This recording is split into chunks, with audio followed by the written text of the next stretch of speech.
मित्रांनो नमस्कार. नाव माझा आदर्श आणि वर्ड्स ऑफ एक्सपिरियन्स म्हणजेच अनुभवाचे बोल या यूट्यूब चॅनलवर मी तुमच्या मनापासून सहर्ष स्वागत करतो.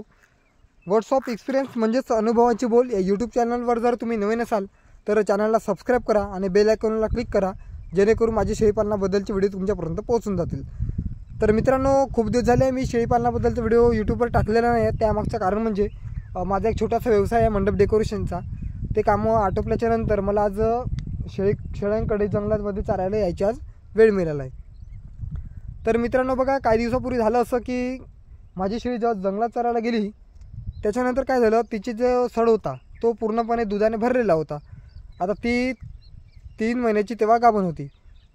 तर तिच्या सडाला जे काय आपलं ताराचे कंपाऊंड वगैरे असतात, काटेरी ताराचे कंपाऊंड होते, ती तार ओलांडून ती शेळी गेली आणि त्या शेळीला कासेला तिच्या धक्का लागला. धक्का लागल्यामुळे ती शेळीचा जो कास दुधाने भरलेला होता तो ताराने पूर्णपणे चिरडून गेला.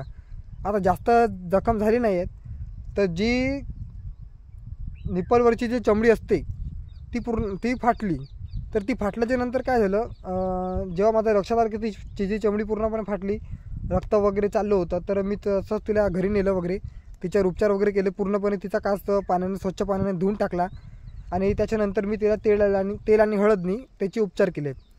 तर बघा, आणि माशांना बसाव्या म्हणून मी काय केलं, टॉपिकर नावाचा माझ्याकडे जो स्प्रे होता. आता हा टॉपिकर नावाचा स्प्रे मित्रांनो तुमच्या शेळी म्हणजे तुमच्या गोठ्यामध्ये किंवा तुमच्या घरी हा असलाच पाहिजे. तुमच्याकडे जनावर असल्यामुळे तुमच्याकडे हा टॉपिकर नावाचा स्प्रे असल्यामुळे म्हणजे कधी काय होतं, कधी कोणत्या शेळीला कधी कोणत्या जनावराला जखम वगैरे झाली तर तो आपल्याला तुरंत उपचार म्हणून तो टॉपिकर नावाचा स्प्रे आपण तिला मारू शकतो.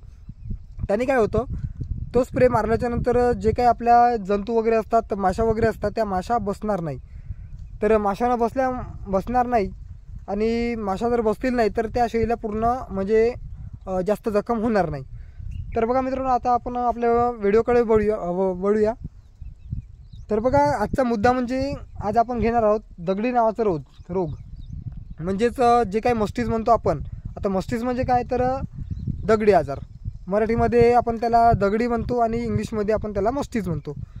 आता हा दगडी आजार काय असतो आणि दगडी आजार हा कोणाला होतो हे आपण आजच्या व्हिडिओमध्ये आपण जाणून घेणार आहोत. तर बघा, दगडी आजार हा नाही कोणत्या बैलाला होत, नाही कोणत्या बोकडांना होत, नाही कोणत्या कोंबड्यांना होत. म्हणजे जे काही दुधाचे जनावर असतात, जसं की गाय, म्हैस, शेळी, तर अशा या जनावरांना तो आपला दगडी रोग आजार होतो. तर आता हा आजार होतो कसा, तर बघा, जेव्हा काही आपल्या शेळीच्या म्हणजे किंवा कोणत्याही दुधाच्या जनावराला तिच्या कासेला धक्का वगैरे म्हणजे काही लागलं, जखम वगैरे झाली किंवा कुठे आपलं दूध ओढताना किंवा काही करताना जर नख वगैरे लागलं तर तो आजार त्यांना म्हणजे ही काही शेळी असते, ही काही दुधाची जनावरं असतात, त्यांचा कास जो असतो तो पूर्णपणे नाजूक असतो. आणि नाजूक असल्याच्यामुळे काय होतं, तिचा कास लवकर, ती चमडी जी आहे ती लवकर फाटते. तर मित्रांनो, झालं असं की त्या शेळीला तार लागल्याच्या नंतर मी तुम्हाला सांगितलं की तिच्यावर आपण उपचार काय केले. पण त्याच्यानंतर काय झालं, काही दिवसांनी त्या शेळीला एका बाजूने म्हणजे कासेच्या एका बाजूने, डाव्या बाजूने तिचा जो कास असा आहे, त्या कासेला हळूहळू तिची कासाची सूज वाढत गेली होती.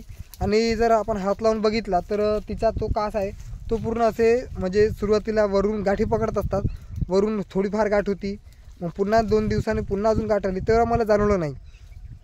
तर मी लगेच माझ्या जे काही जवळचे पशुपालक सर आहेत म्हणजे पशुवैद्यकीय सर आहेत, डॉक्टर खेमलेपुले सर, मी त्यांना फोन केला. तर सरांना लवकर तो आजार समजला आणि सरांनी मला म्हणजे मेडिकलमधून औषध सांगितले.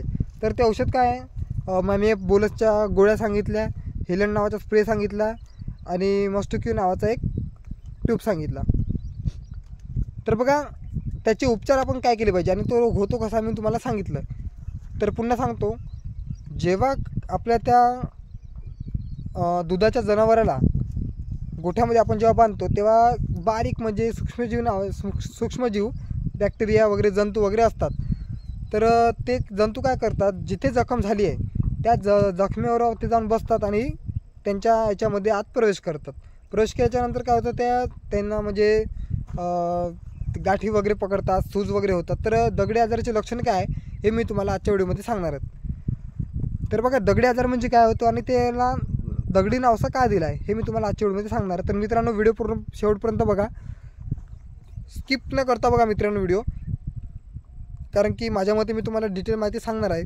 आता दगडी रोग म्हणजे त्याला दगडी रोगाला दगडी असं नाव का दिलं आहे? तर बघा, दगडी रोग झाल्याच्यानंतर त्याची लक्षणं काय आहे?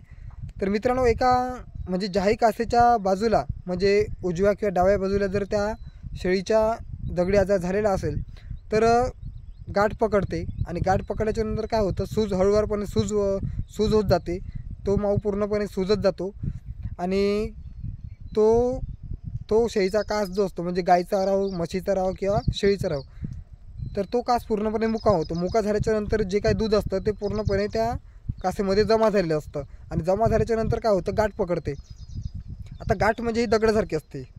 तुम्ही जर हात लावून बघाल तर तो दगड म्हणजे दगड असल्यासारखी आपण म्हणजे असं आपण स्पर्श जर करू तर दगडासारखी अशी वाटते. म्हणून बहुतेक मला असं वाटते की त्या आजाराला दगडी नावाचा आजार असा दिलेला आहे. तर बघा, लक्षणं सांगितली.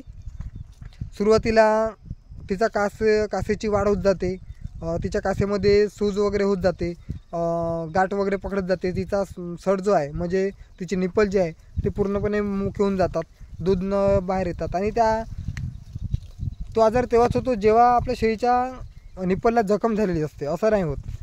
तर बघा, शेळीचे पिले जर लहान असतील म्हणजे दूध पिते वगैरे असतील तर त्या शेळीचे दूध पाजणे त्या पिल्लांना हानिकारक असते. हानिकारक म्हणजे जेणेकरून आपल्या शेळीच्या पिल्लाला तो म्हणजे कोणताही रोग किंवा आपलं शेळीचं पिल्लू आजारी पडू न देणे म्हणजे आपण त्यांना दूध पाजणं हे हानिकारक असतं. तर त्या काळामध्ये आपण त्या शेळीच्या पिल्लाला बाहेरून थोडं म्हणजे बाहेरून म्हणजे दुसरी शेळी जर दुधाची असेल तर तिचं दूध वगैरे पाजणं हे चांगलं असतं, किंवा बाहेरून गाईचं वगैरे दूध पाजणं चांगलं असतं. तर बघा, आता त्याच्यावर उपचार काय करू शकतो, आणि हा आजारावर उपचार जर आपण लवकरात लवकर केले तर खूपच छान होईल. आणि जर उशिरा केले तर तो शेळीचा जो सड असतो तो पूर्ण तिच्या आयुष्यभरासाठी तो पूर्णपणे मुका होऊ शकतो, आणि मुका झाल्याच्या कारणाने तिच्या सडाचा काही उपयोग होणार नाही, आणि तिच्या पिल्यांना म्हणजे डिलिव्हरी तर होणारच. डिलिव्हरी होण्याच्या नंतर जो काही तिचा सड असतो त्या शेळीच्या सडामध्ये जे काही दूध असतं ते पूर्णपणे तिच्या म्हणजे पिल्ल्याच्या उपयोगात येणार नाही आहे. तर बघा, उपचार काय आहे? आता मेडिकलमध्ये मॅमिया बोलस नावाच्या गोळ्या मिळतात विरबॅक कंपनीच्या. विरबॅक कंपनी खूप छान असते मित्रांनो, कॅल्शियममध्ये, लिव्हर टॉनिक वगैरे कोणत्याही याच्यामध्ये विरबॅक कंपनीच्या नावाच्या मॅमिया बोलस नावाच्या गोळ्या मिळतात. तो कोर्स आपण 5 दिवस तरी केला पाहिजे. आणि हेलन नावाचा स्प्रे मिळतो.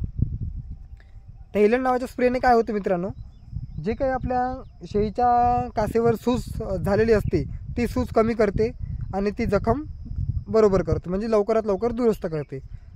आणि मित्रांनो, मस्टिक्यू नावाचा एक ट्यूब मिळतो, म्हणजे इंजेक्शन सारखा असतो. आता तो आपण कधी सोडायचा? बघा, इंजेक्शन असते, त्याच इंजेक्शनमध्ये ती औषध भरलेली असते. आता तो त्या शेळीच्या सडामध्ये सोडायचा कसा? तर बघा मित्रांनो, ज्या शेळीच्या सडाला म्हणजे ज्या निप्पलला दगडी नावाचा आजार झालेला असेल तर तो कास पूर्णपणे आपण स्वच्छ पाण्याने धुवून टाकायचा, आणि धुवून टाकल्याच्या नंतर जे काही तिच्या कासेमध्ये खराब झालेलं पाणी असतं, दूध वगैरे असते, ते पूर्णपणे आपण हळूवारपणे काढून टाकायचं. म्हणजे असंही नाही काढायचं की शेळीला त्रास होत आहे आणि आपण काढतच आहोत, असं नाही करायचं. सुरुवातीला तिची मालिश वगैरे करायची. मालिश केल्याच्यानंतर तिचा जो सड असतो तो पूर्णपणे हळूवारपणे आपण तो तिचा सड पुन्हा काढून टाकायचा. सड म्हणजे त्या सडातलं खराब पाणी वगैरे आपण काढून टाकायचं, आणि त्याच्यानंतर तो जो ट्यूब असतो म्हणजे इंजेक्शन असतो तो निप्पलमध्ये हळूवारपणे सोडायचा. असा सोडायचा जेणेकरून शेळीला त्रास वगैरे झाला नाही पाहिजे, आणि तो जो इंजेक्शन असतं ते थोडंफार तरी त्या शेळीच्या कासेमध्ये निप्पलमध्ये गेलं पाहिजे. आणि गेल्याच्यानंतर बघा, हळूवारपणे आपण जसं इंजेक्शन आपण आपल्या शेळीला देतो, जसं की सिरीजनं आपण आपल्या शेळीच्या पिल्ल्याला लिव्हर टॉनिक वगैरे, जंताची औषध वगैरे, किंवा कॅल्शियम जसं आपण पाजतो तसंच त्या पद्धतीने आपण त्या शेळीच्या कासेमध्ये आपण ते हळूवारपणे सोडायचं. आणि सोडल्याच्यानंतर काय करायचं, थोडीफार म्हणजे 2 मिनटं तरी त्या शेळीच्या कासेची मालिश वगैरे करायची, जेणेकरून त्या शेळीला थोडंफार चांगलं वाटावं, म्हणून आपण त्या शेळीच्या कासेची मालिश वगैरे करायची. आता हा रिझल्ट तुम्हाला कधी पाहायला मिळेल? तर बघा मित्रांनो, हा रिझल्ट जो आहे तो तुम्हाला तुरंत म्हणजे दुसऱ्या दिवशी असा काही पाहायला मिळणार नाही. तुम्हाला या रिझल्टची किती म्हणजे 3 ते 4 दिवस ही तुम्हाला वाट पाहावी लागेल.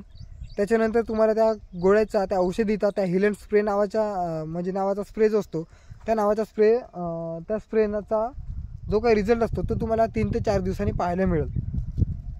तर बघा, जर तुम्हाला असे लक्षणं काही दिसलंच तर नजदीकच्या म्हणजे जे काय आपले पशुवैद्यकीय जे अधिकारी असतात, डॉक्टर वगैरे, तर त्यांना लवकरात लवकर संपर्क साधायचा आणि संपर्क साधल्यानंतर तुरंत आपण हा उपचार आपण केला पाहिजे. जर तुरंत उपचार जर केला नाही तर तो शेळीचा पूर्ण जो सड असतो तो पूर्णपणे तिच्या आयुष्यभरासाठी मुका झालेला असतो आणि